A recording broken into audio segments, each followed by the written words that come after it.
Hi! In front of me is Samsung Galaxy Tab S7 FE, and today I would like to show you how you can use voice recorder on this device. First of all, click on the Play Store, tap on the search bar and type in Samsung Voice Recorder.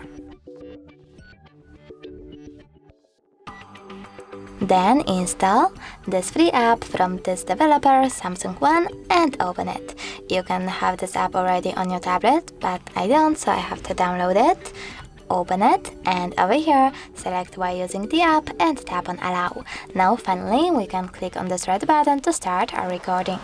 You can pause it and unpause it using the same one. If you wish to end it and save it though, or add a bookmark, firstly if you wish to add a bookmark, click on bookmark over here.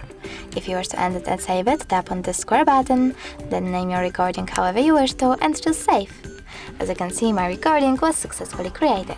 You can play it by tapping on it, and you can also delete it by holding it, clicking on this delete icon over here and choosing move to recycle bin.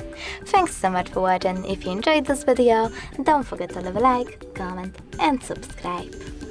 Bye!